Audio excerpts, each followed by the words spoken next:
PhD Ramakrishna గారు ఈ cricket బుకీని cricket జోదం అనే దాన్ని కూకటి వేళ్లతో పెకిలిచ్చేయాలని క్రికెట్ బెట్టింగ్ మీద ఉక్కు పాదం మోపడం జరిగింది.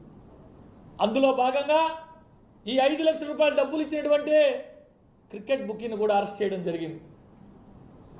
ఆ క్రికెట్ బుకే పోలీస్ అధికారులకు ఇచ్చినటువంటి వాంగ్మూలంలో ఫలానా తారీఖున నేను ఫలానా శాసనసభ్యుడికి 5 లక్షల రూపాయలు డబ్బులు ఇచ్చానని చెప్పి లిఖితపూర్వకంగా తాను ఇచ్చిన స్టేట్మెంట్లు ఇవ్వడం జరిగింది.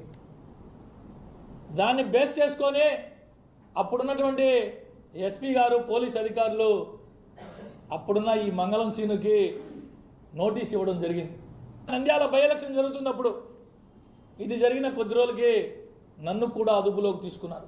నన్ను విచారణ చేసే సందర్భంలో నేను స్వయంగా ఆ పాపాన్ని నా నెత్తినేసుకున్నా. సార్, ఈ 5 లక్షల రూపాయలు మంగళం సీనుకు సంబంధం లేదు,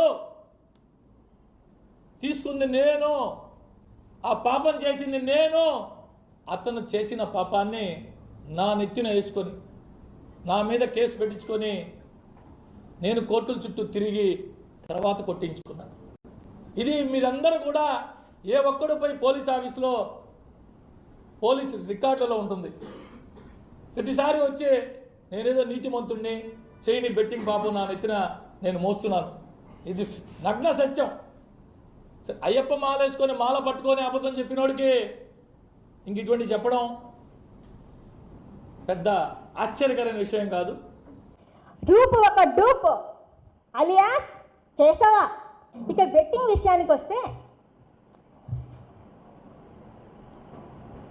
ముఖ్యంగా అనిల్ అన్నకి ఈ బెట్టింగ్ విషయంలో నోటీస్ రాకముందే సిఐ దుర్గా ప్రసాద్ గారు ఈ బెట్టింగ్ రాయిని రూప్ కుమార్ యాదవ్ గారిని హైదరాబాదులో అదుపులో తీసుకొని వచ్చి కుక్కని కొట్టినట్టు కొడితే దాన్ని భరించలేక తాను కృష్ణసింగ్ దగ్గర తీసుకున్న 5 లక్షల రూపాయల్ని నాకు సంబంధమే లేదు బెట్టింగ్తో, ఈ 5 లక్షల రూపాయల్ని మా ఎమ్మెల్యే అంటే అప్పుడు అనిల్ కుమార్ గారు ఉన్నారు ఎమ్మెల్యేగా, వారిపైన వారు తీసుకున్నారని వారిపైన మీరు నింద వేయడం జరిగింది.